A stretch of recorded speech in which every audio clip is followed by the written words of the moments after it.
One on the string.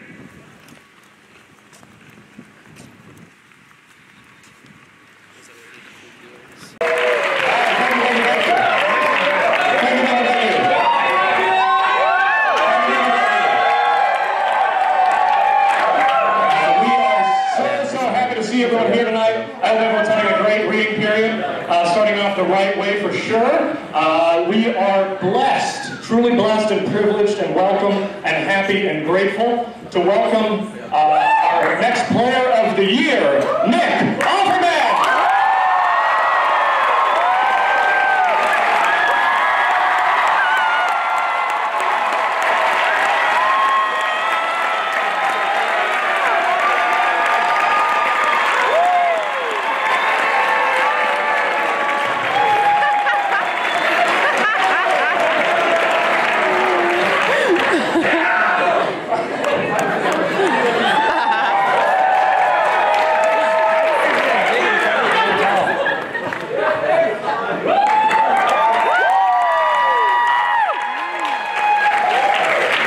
Great, so before we get started with the show, we'd like to do a very brief ceremony welcoming, are you gonna, okay.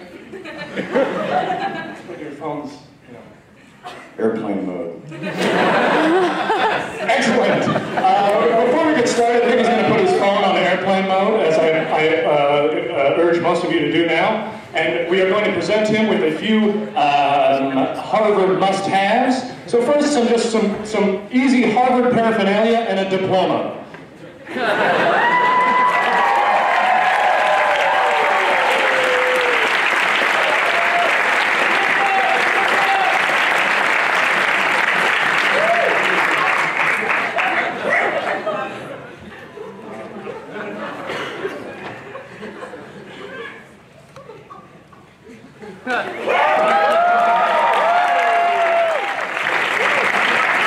Secondly, we're going to present you with a nice bottle of whiskey. Is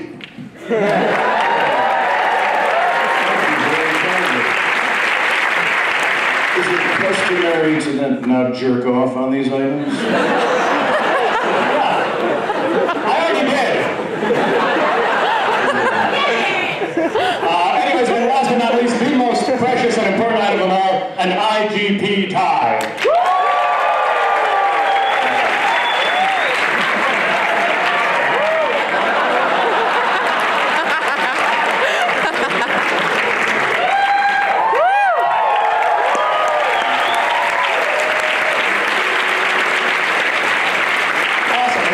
I just want to very briefly explain what is about to happen. We're about to do an improv style known as an Armando, which means Mr. Offerman, our prized guest, will do improvised monologues, completely made up on the spot, based off of your suggestions, followed by scenes by IGP, followed by monologue, followed by scene. You get the picture. So with that, please give a warm welcome to Nick Offerman as we get to the show.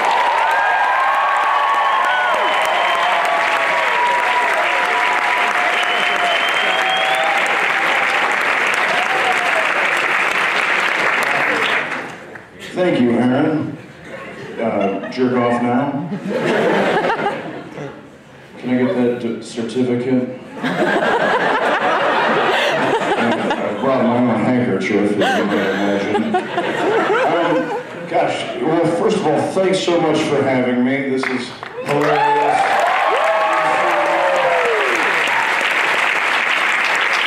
There's a friendly sense of competition among the cast members of Parks and Recreation, and so you can imagine the pleasure I will take in bragging to Aziz that I played the motherfucking Science Center.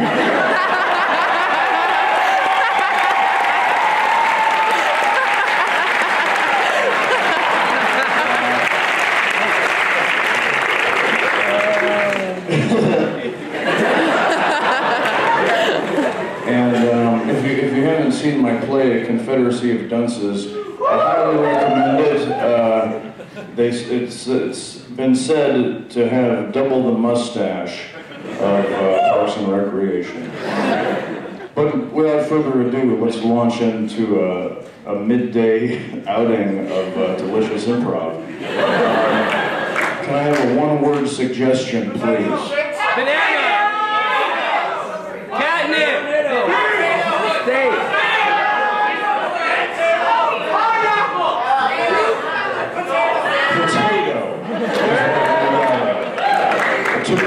tries to make it out. Which means you all need to work on your fricatives and your stop plosives. Wow. Potato has a couple of each. Potato. I grew up in a very small town in Illinois called Minooka. Wow.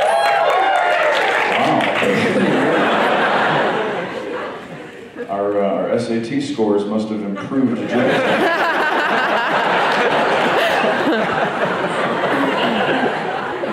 My dad, I grew up in this amazing family of, it's ridiculous that I became the jackass that I did, because my whole family, sneaking up on 40 of them, are all salt of the earth, literally to a man or woman.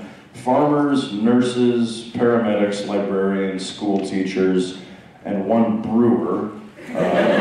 He's the king of our family. My brother Matt, and then one weird black sheep who does theater and goes to Harvard and makes shit up. And my dad is an incredible gardener. The whole family, it's just one of these really heartwarming sort of Norman Rockwellian families. And one of the first things I learned to grow with my dad was potatoes. The first thing was whiskers when I was 4. He handed me a strop and a block of soap that he had made from lye and beef tallow. And here we are. And I used to, I didn't know any better until later. I was astonished at my family's ability to be frugal, living on a school teacher's salary, and my mom was a nurse.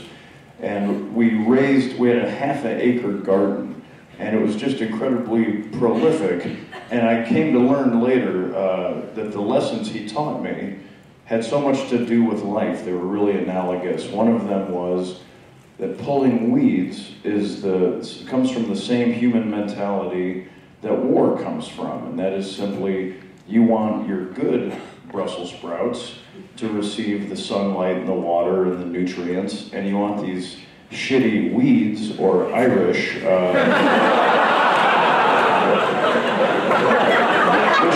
I am, so I believe it's allowed. We are the N-words of the UK.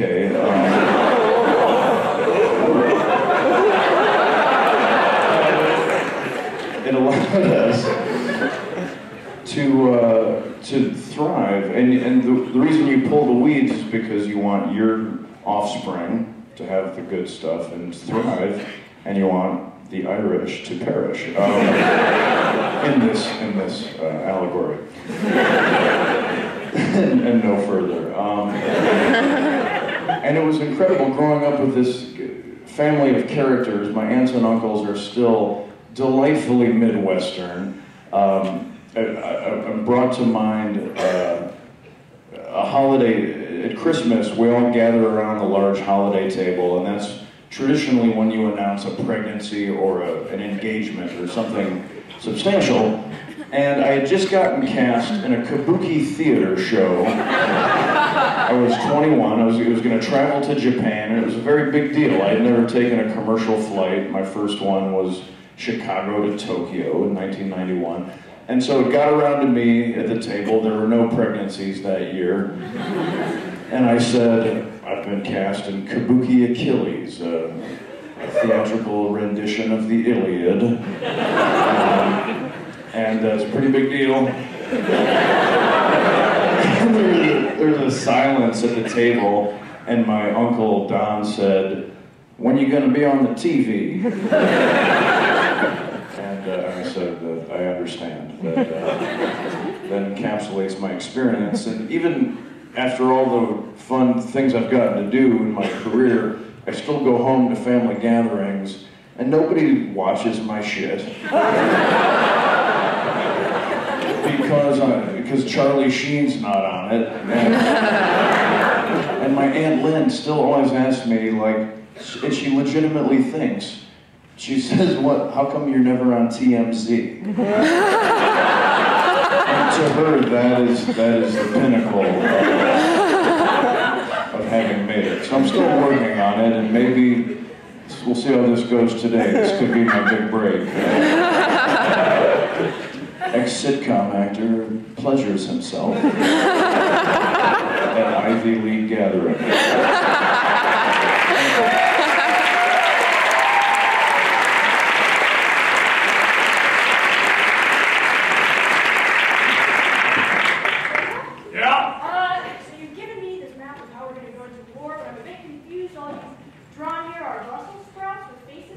I think you know what that means. I'm asking because I have absolutely no idea what this means. Swipe left? I know I was standing over here, but by all objective standards, you should not have swiped left on that one. Chad? Miss Boss? You are a fantastic worker. Really one of the best. I would probably be best if I had to throw that out there. You know, I got a perceptive eye, some say. You are very good at selling insurance. But there is not a position in this office of personal micromanager of my romantic life. And I feel as if you're getting your job description mixed up, because for the last couple of weeks, you have been doing the latter instead of selling insurance. I was hoping you would bring this up, actually. I figured you might want to add this position, and I would like to submit for the candidacy. And I really think I have all the qualifications, and I've been practicing for the last few weeks. No one has the kind of experience I do. Right, the way I see it, you need me. All right, well, you're hired. Okay, and I want a raise, too. Right, I control a big portion of your life now. Social life, outings, sex life. All right, fine, just find me someone, damn it! So tell me all about this hotshot CEO. See, I don't really think you know how it works here. All right, you're going to be answering the questions for me. Sure, yeah. Okay, what do you think you have that makes you different from all the other people out there that think they should be with this guy? Double D.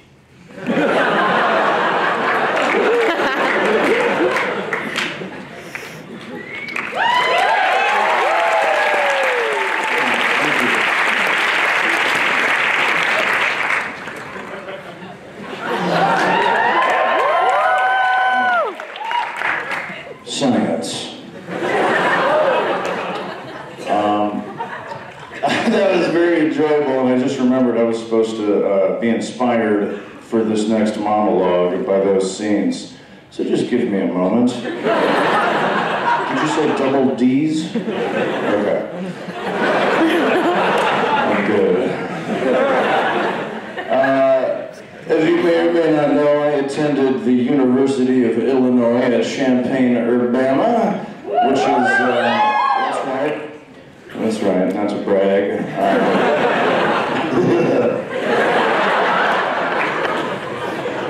I have to say, I don't know, that you probably come from all over the place, but mainly Los Angeles and New York and Boston.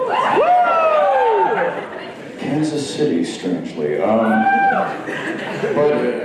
when I got to theater school, it was as though I had arrived at Hogwarts. Like, I grew up in a farm family with no social media or internet or telephones or plumbing. And we had fun, you know. We would get when we'd butcher a hog every fall, they'd blow up the bladder, and we kids would be allowed to play with it. Called it a fun ball. So we had a good time, but when I got to college and I met urban kids who had counterculture materials, I was completely... imagine that you've never had access to culture. And then you're 18 and somebody's like, hey, check this out. And literally I was handed the fucking White Album. And I was like, you guys, band is amazing. Did you guys hear this? Beatles? It really got something. And my mind was blown. I was handed David Lynch and William Burroughs and Talking Heads and things like that. And it was really astonishing. And I was in this group of acting students. And it was funny, the teachers, I don't know if you guys know acting students, but they're generally horrible. They're pretentious, they're either beautiful or cute or funny, and everyone's told them so. And often they're talented, you know, they're good at singing or dancing or carrying heavy objects, in my case. To me, it was as though I was a foreign exchange student. I was 3 hours south of my hometown, and I zeroed in on this kid that looked like a young Mark Harmon, who I don't know if that means anything to you. He's the lead of NCIS, but when I was young, he was a hunky, like a young Rob Lowe-ish kind of guy. And, he was very good looking, and this guy named Corey Goodman, I met him, and we became friends, and like the second day, he was like, man, I'm having a terrible day. And I said, what's the matter? He said, well, I'm what am I doing? I'm rushing a fraternity, which I've always eschewed. Absolutely stay away from the Greek system if you can help it, it's terrible.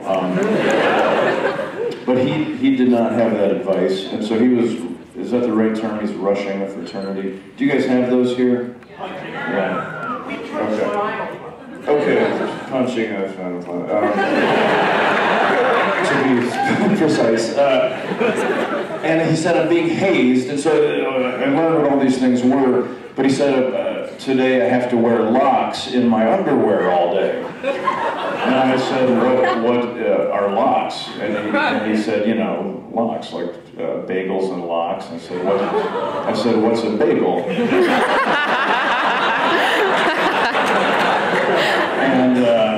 And he explained it to me, and I was like, this is fucking like Portnoy's Complaint. Like, you're a fucking Jew. This is crazy. I knew, I guess, inherently that there were still Jews in New York, because I had read of deli lore and whatnot. But that there was one in Champaign-Urbana flipped my shit out. And he took me to like get bagels and lox, which is amazingly delicious. Smoked salmon is, contrary to the beliefs of Ron Swanson, is very delicious. It is not awful. That's O-F-F-A-L.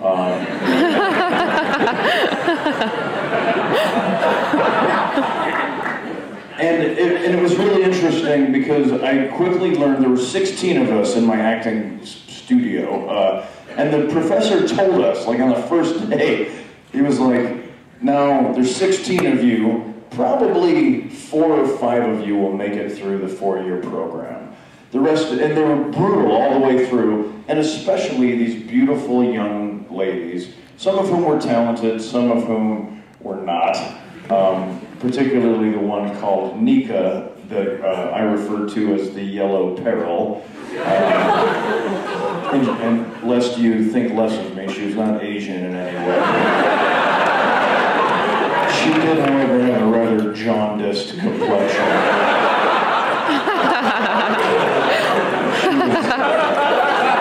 She was that kid who nobody ever told her to shut the fuck up. So he thought she was really cute, and everyone hated her guts, and we beat her to death with clubs, which was all part of this William S. Burroughs thing. We sort of dove into this pre-fight club darkness. Let's keep that between us, not that. And it was really interesting because I recognized immediately among this group that I was personally very shitty at acting. And because I've gone on to get good writing and say things slowly with some success. When I say I was bad in college, people are like, come on, I can tell you with all, with all sincerity, I was terrible. But I knew it, and that was important because it allowed me to work hard and not let my ego get in my way. And it took me 5 or 6 years to begin to be decent at it, while I watched these other young people who thought they were Meryl Streep just get pared away and fall away like rotten fruit. Much like Nika's body parts, actually. It was not a good idea to hide her in an apple tree. Now that I think about it. But it was a wonderful lesson in life to go through this program. And the amazing thing was it was grueling and hard. You know, you had to stand a certain way and learn to speak and learn things like stop plosives and fricatives, which we've covered already. But it's a really foolhardy thing to go into the arts. It's like going into sculpture. It's really hard to get paid. And once I got to Chicago and began working professionally in the theater, I immediately realized that these professors whom, you know, commanded worship were all people who had failed at doing what I was doing at the age of 23, and so we went back and killed 3 of them. Also with bludgeons, 2 bludgeons, and 1 was with a cudgel. That, to me, that was a great epiphany, that as I then traveled through life, to realize that everybody is the same kind of dipshit. We all are trying to find our ass with both hands every day. It gave me a lot of empathy. It also gave me a lot of semen and beef, which is an inside joke that you don't need to worry about. But as I travel through life, and whether I'm like meeting a movie star or, you know, a great woodworker or just someone who I look up to, I remember that they're trying to get their shit done just like I am, and they probably hate the way their wife puts the cap on the toothpaste as well. And that's life. And so it's been great to be here with you today. Oh, there's more show? In that case, I'll turn it over to these great Yale, the Yale Theater Department.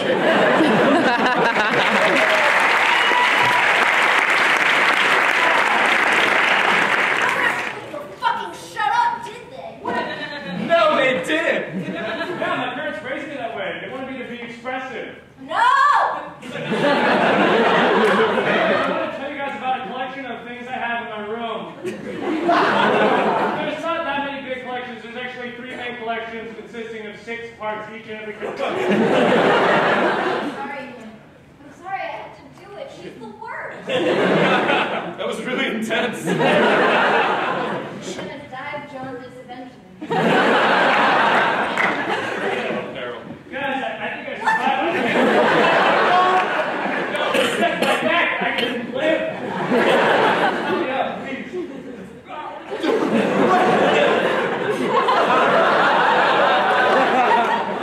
Somewhere. Keep it. I don't care. This is getting more intense. It was her voice. It was grating. I can't explain it. We could have just walked over there.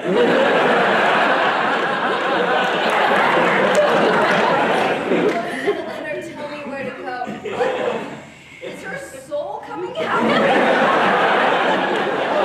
Welcome to acting school. Do you think you're going to survive these 4 years? Yes, I do. No! Because one of you. I'm an only child.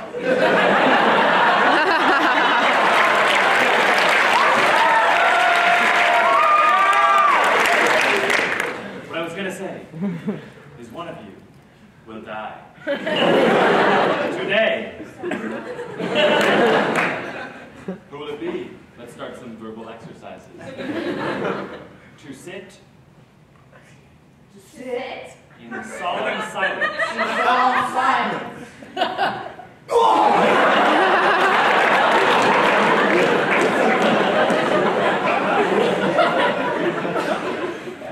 Just another day bouncing the nightclub. You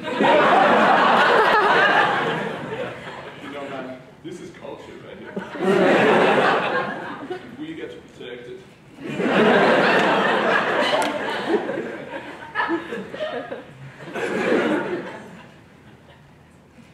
You got something to say to me, man? Just a little scared is all. Why are you scared? It's only the second worst part of town. It's sort of your accent. It's part of it. But I'm not really sure where it's from. how dare you? I'm from the great land. I said I am from the great land of and do not question me about it again. Okay, I think we can move past that. All right, did you have a good weekend, bro? Oh yes, welcome back home.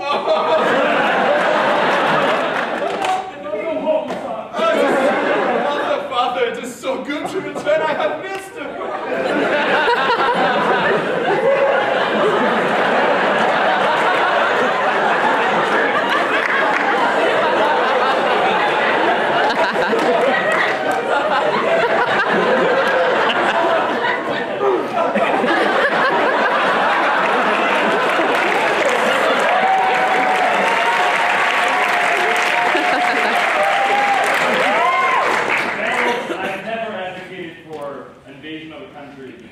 So much as I haven't advocated for the invasion of the sperm.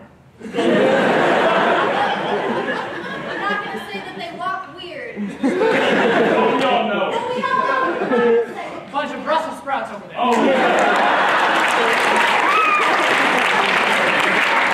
2015, man. Maybe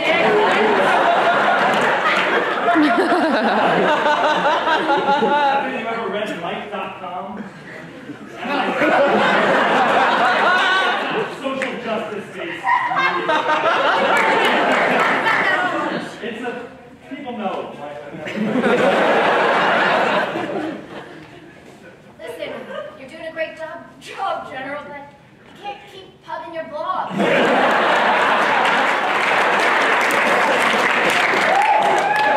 understand the confusion. It's like a microphone. No. Hey, I wanted to get in touch with the meeting first, but first I want to just pitch my blog to you. It's jizzinturkey.com. Inside thing. We will surrender on one condition. What? You log on to http://www.theright.com. I shoot you not because I am bigoted against your culture, but just because of the socio-political confusions of my country. I love this grade not because I associate your culture with inferiority, but because my country depends on your oil reserves. Well done. What? You guys, the walls are over here. You've been throwing it into with them. Our country has no sort of socio-political law. I apologize on these not so microaggressions.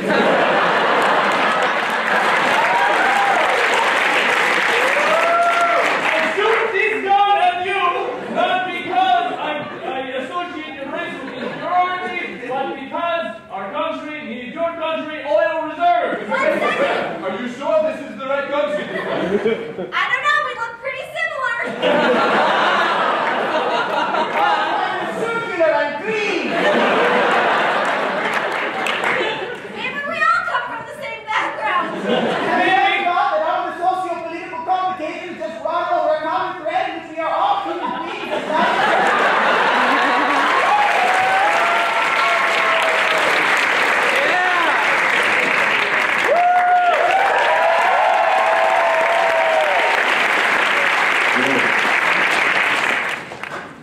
peace. No sweat.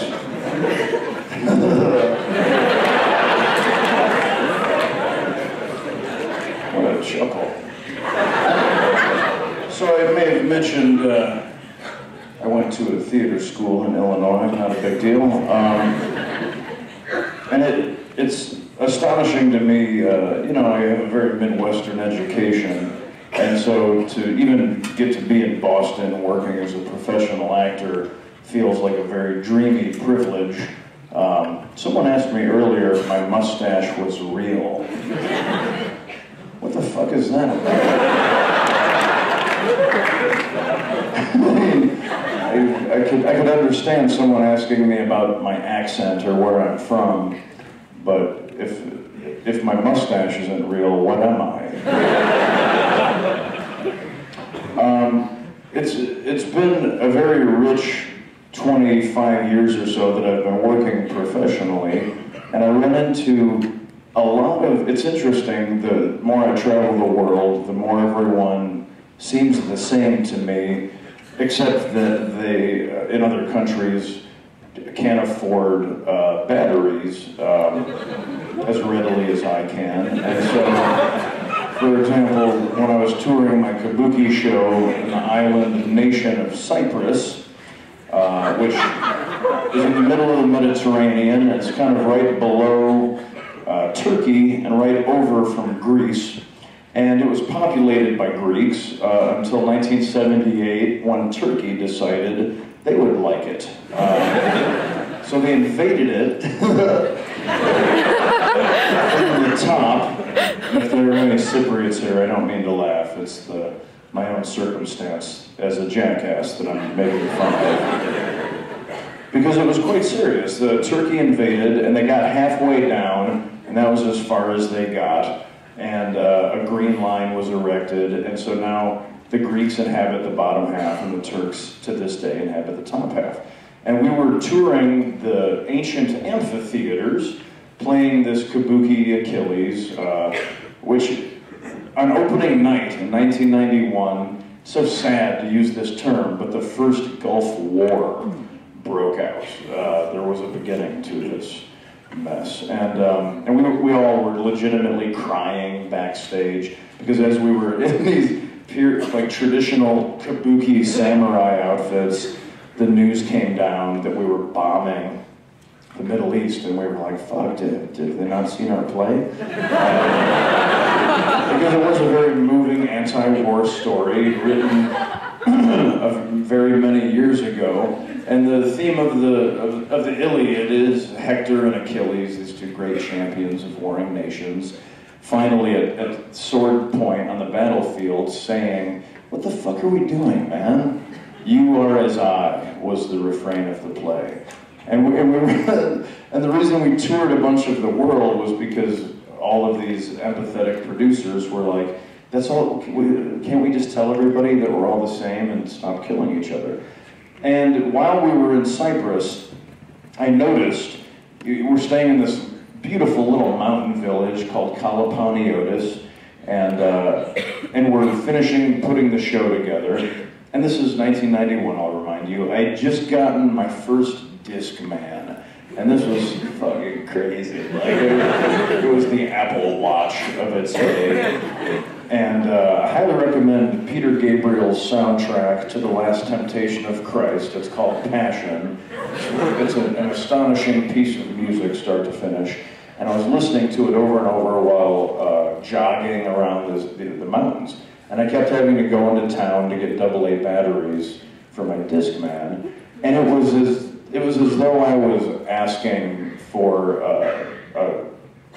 a Mustang convertible. Like, the whole town was like, the white guy needs 2 AA batteries. I'm like, okay, Christos can take his truck to town on Tuesday. And will 2 be enough, or should we get you 3? And it became this whole thing, and I felt really sheepish. And I was a broke-ass, like, college student, and I immediately was made so clear to me what assholes we are without being aware of it, just because we live in such privilege and luxury. And And that was over 2 AA batteries.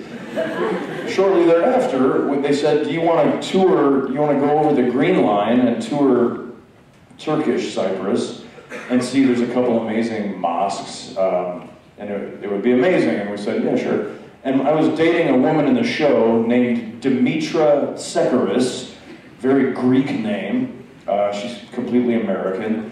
But we got to the checkpoint, there was maybe 20 of us, and they said, you had to show your ID and your passport, and they were like, Dimitra Sekaris, what the fuck? You're not going across the Green Line. And she was like, well, no, I'm from St. Louis. And they're like, I don't care, your name's Dimitra. Get the fuck off. And there was this sign at the Green Line before you pass through that said, if you're going up to see the mosque, if you're going to enjoy the beauty of the northern half of Cyprus, please enjoy our desecrated homes and shops and schools and churches that none of us have fucking seen since 1978 because these asshole Turks have forced us down here. Have a good time.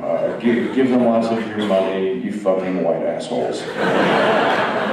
I may be paraphrasing the last one. But, I mean, it was a great wake-up call for a dipshit farm boy from Illinois where I was like, man, everything is not as cool as it is in Grundy County.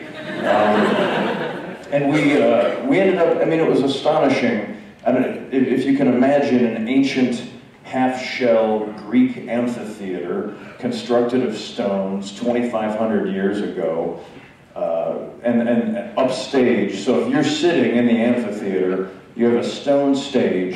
On either extreme right and left are huge pyres filled with incense, so everybody's just completely baked. The entire cyclorama is the Mediterranean Sea.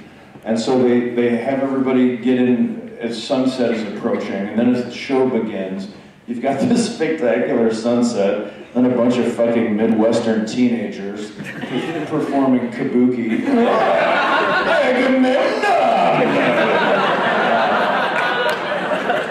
It was pretty intense, and things of, I don't know about you, I'm 45, and my wife and I are freaking out a little bit at like what's going on in the world and how there's like the odds are pretty good someone's going to come in this room with an assault rifle shortly and kill a bunch of us.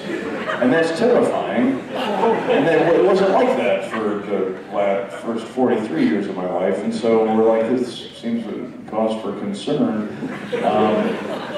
And whenever we're like, well, again, we talk about it and what's going on, what can we do, why can't this be fixed? And so I'll ask all of you to please fix this. And while you're at it, if you could save the planet from my generation, that would also be cool. But ultimately, the conversation always comes back around to, well, all we can do, us personally, is what we do, and that is tell stories with humor. I think that humor and music are the two things that can save us from this type of vitriol, no matter how bloodthirsty a terrorist is, if you can get them up doing karaoke, everyone can have empathy for them, and will remember that indeed you are as I.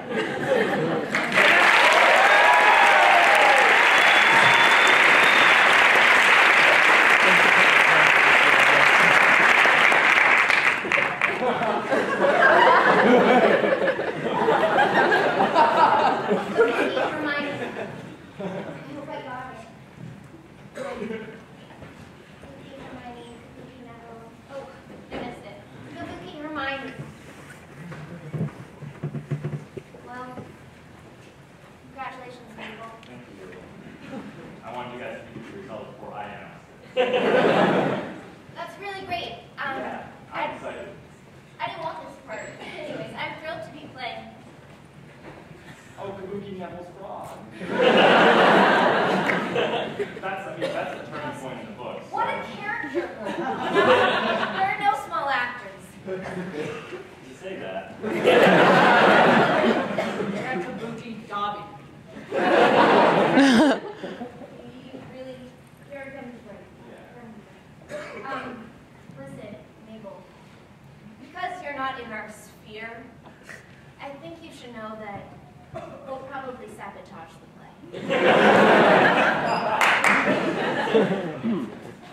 Ist der Timer von die Mutter? Der Timer von Kabuki and Mutter, what you gonna hear? Listen, I know you've been a Kabuki before, but this one's in English. I speak fluent English. Like British accents. Oh, like English. English. Well, that's fine. Okay. Governor. Sidebar. I have no clue how she got this role. She has half the talent that both of us have combined.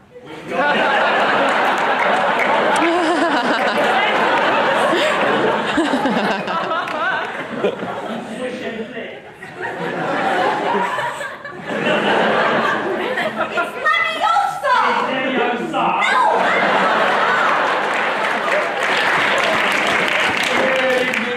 My name is Dr. Jameson. I'll be your surgeon for the evening. And then you surgery the heck out of that guy.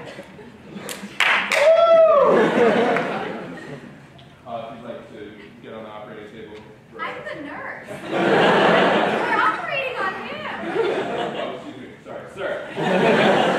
I'm afraid you have to accept that you don't get to watch a surgery. You are our patient. That's why you're on the If you table. wouldn't mind getting up, I've already scrubbed up. If you wouldn't mind getting on the operating table. I signed up for something very different. Sir, I'll cut straight to the point.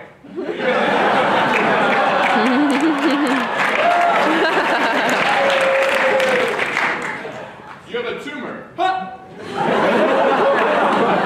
Wait. You decided to bring me into the operating room on a ruse instead of telling me I had a tumor. Sir, the number of second opinions patients try to get from us is relatively high recently, so decided to opt on a new strategy and just kind of get you in here ourselves.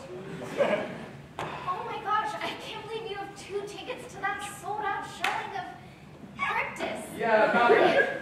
I'm so happy. Why'd you have us meet in your office? Well, on the one hand, I know I mentioned those tickets. On the other hand, you have a tumor.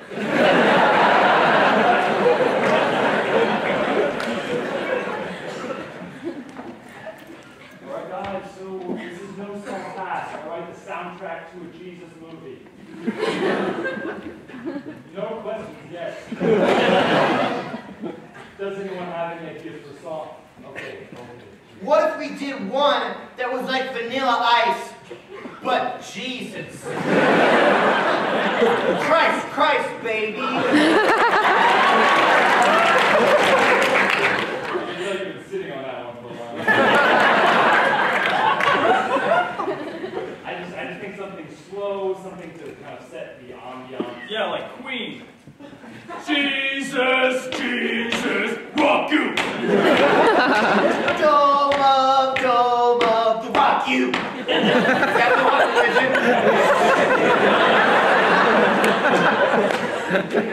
We're the best, not because we do bad rip-offs of other songs. Okay? No, we do great rip-off. That's why we're the best! I know. Our cover of Peanut Butter Jelly Time, but mac and cheesy time. What do you do? Guys, welcome home to me.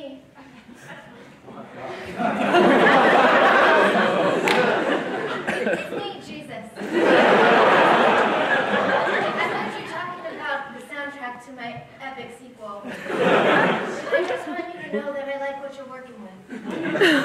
So, Like Christ, baby? Christ, baby. Yes! You're my son!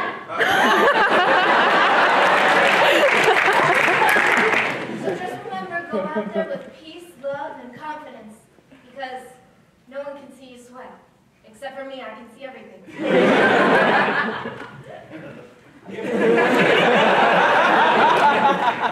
You have anything else? Like, should we love everybody? Should we fix world Or hunger? is it just music-based?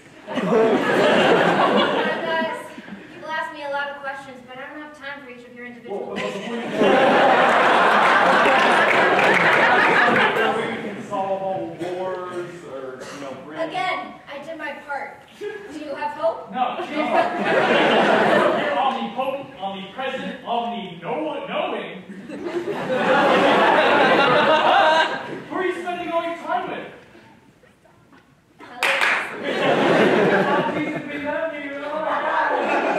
Stop it! I've got a lot of fans, guys. I've got a lot of fans. There's a lot of shit going down right now, Jesus. Hey, we're doing our part. We're writing music. Some people aren't helping as much as we are. Hey! I've moved on to a really great place. And this is your job now, alright? I can give you something to look to and a path to be on, but you guys gotta be better people. Ice Ice Baby was a nice try, but I want something greater, something based on Kanye. It was Christ. Whatever. Something based on Kanye. Anyways, if you have no more questions, I'm out. Bono? Bono? Oh, Polo's here! Hey, Bono, you know, I appreciate you letting me stay in your village, but last night, I didn't sleep very well. I was wondering if you could get me one of those, Tempur-Pedic mattresses, because I get hot while I sleep, and I also have a back thing. It's just very uncomfortable. Yeah, Rutherford, we're very excited to have you here in our village. We just again want to let you know, we built this hotel because you wanted it. The rest of us live very happily in our nice huts. We were doing just fine until you got here. I'm a guest. Again, yes, you're only supposed to stay for a week. You're allowed to Yeah, stay for when I came here, you said, my culture prizes guests. You understand what I'm saying? I'm using your own words. I'm not making this up. Oh, there has to be another village person. Bolo, hey, Bolo. The well is completely empty, and there's a fire going on, and a lot of people are really sick in the hospital hut right now. Okay, well, that sounds marginally more important than your Tempur-Pedic mattress right now. If you don't, would you mind actually coming to lend us a hand? You know, you said your culture. So, you know, every time, and I've had moments like this too, you have opportunities to follow through on your word. You understand what I'm saying? I understand. Okay. My word is very important. I give some patients my word. I'm gonna go make sure they're still living. Okay? There are people actually dying out there. Is she a doctor? No! Yes, she is a doctor. Because I have been doing my push-ups. Oh my gosh. But I think I need a muscle supplement. I'm not getting the growth I want. We welcomed you here as a guest for a week. We wanted to have you here because you said you were going to study our culture, learn from it, bring it back to America. So we said, yes, that sounds great. And now you've been here for 4 months. All right, I've got 6 billion other people to attend to. You've got 2 minutes. Yeah, okay, I'm staying in this village, and I'm really a people of integrity, if you will. They told me that they value guests, but then they're kind of undervaluing me against other things. So I was wondering, I don't know if a flood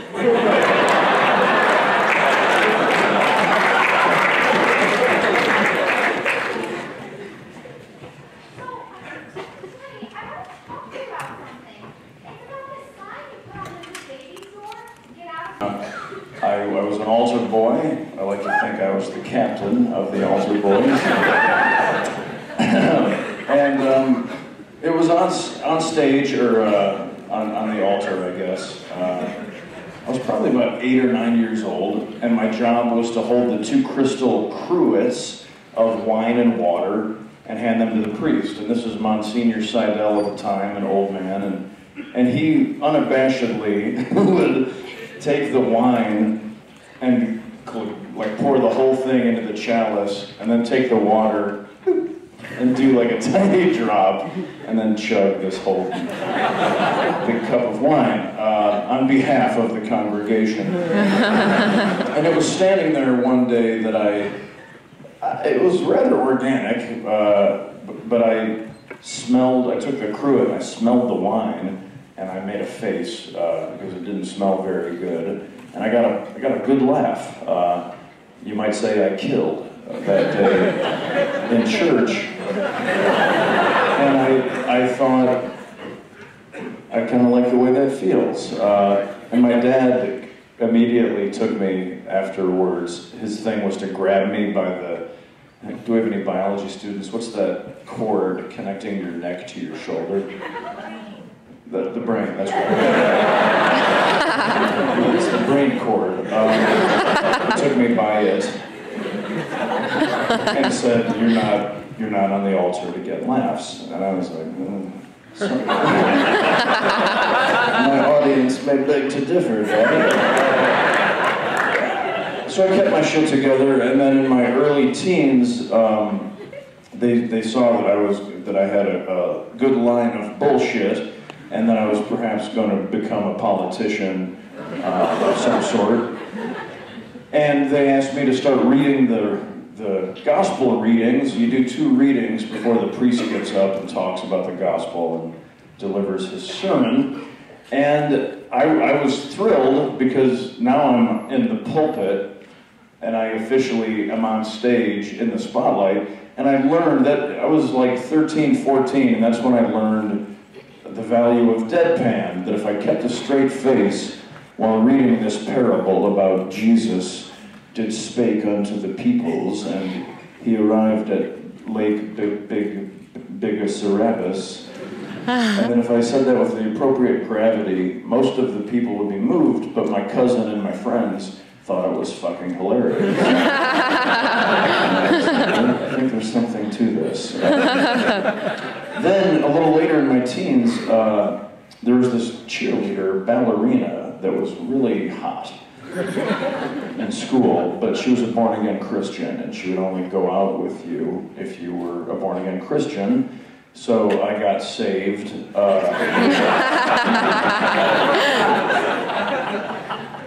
And we started dating, and Gesundheit. May the Lord bless you. And it was a completely hormone-driven, it was a hormonal relationship, and we both knew it. But we would go to the Christian Youth Center, and the whole organization, all of these kids, there was probably 20 to 40 kids on any given night. We'd all sing songs. Half the kids were there because their parents would let them go to that, but they wouldn't let them go to like a club. So they'd go to the Christian Youth Center and then hang out in the parking lot and drink beer out of their trunk and smoke cigarettes and cuss like motherfuckers. And even we were, there was some sort of hedonistic getaway, and we began fucking like crazy. Well,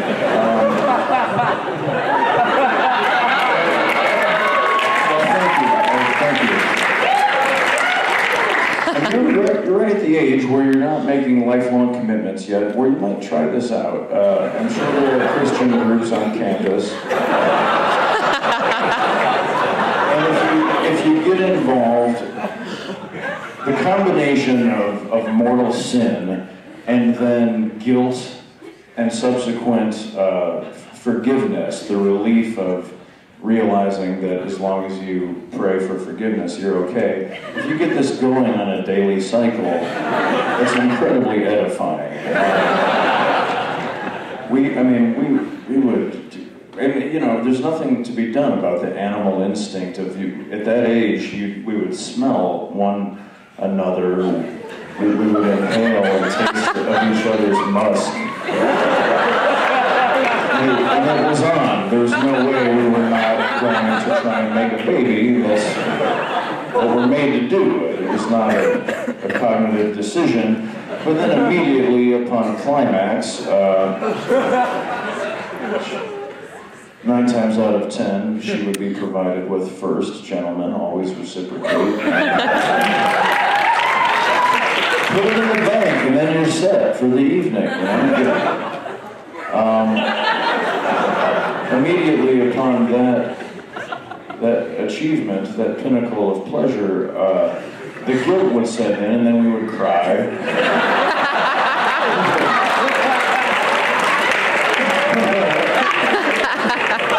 And we would pray that tomorrow night we will have the strength to resist. 4 years we were able to pull that off. And yet, it's funny. It's given me a pretty cynical view of religion in my own life. I'm very spiritual, and I was brought up with good manners, and the tenets of any religion, I think, are great. You know, they're all about being nice to one another, and we've seen, that those themes in our comedy today of being decent to one another, no matter which gods or which mythology we pursue.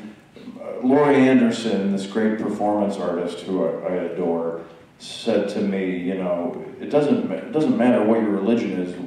For human beings to survive, we have to have mythology, or we'll go insane because it's too much to comprehend the universe. And so I don't have judgments about religion per se at all. I think that they have very good things about them. It's what all the assholes do with religion when there are assholes doing things with them. For example, televangelists are a great example. Those are despicable assholes, like soaking old ladies for their money by preaching on TV. Or a more obvious case would be religious extremists that are killing people that don't agree with their religion, which is going on in other parts of the world. I don't know if you guys have seen TMZ recently, but there's some shit going down. And so, it's funny, when I tour as a humorist and I do material, sometimes I talk about Leviticus. The book of Leviticus has some very funny passages that I point out to the audience about how if a woman who's menstruating sits in a chair, that chair must be burned. It's fucked. That's funny and stupid, and but it's in this book that people have to put their hand on and swear to in court. That they're going to uphold some standard of decency. Okay. Might as well use Mr. T's book, Mr. T on Mr. T, which is a very good read. And so going forward, I try to, just treat everybody like people, and I don't care what you do in your church. We're all just trying to discern our assholes from a hole in the ground, and it's something we'll have to keep doing until we lose our powers of discernment. On that note, I'd like to thank you so much for having me today. It's a great privilege.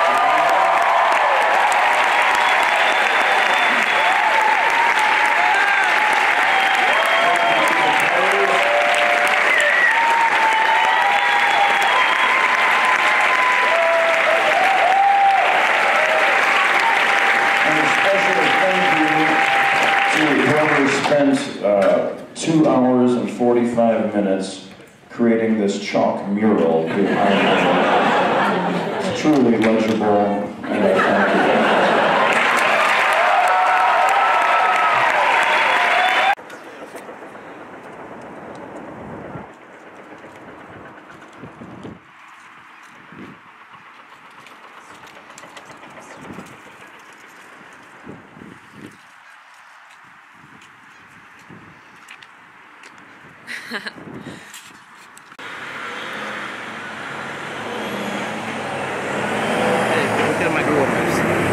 Star Wars. No, sorry, I ruined your video.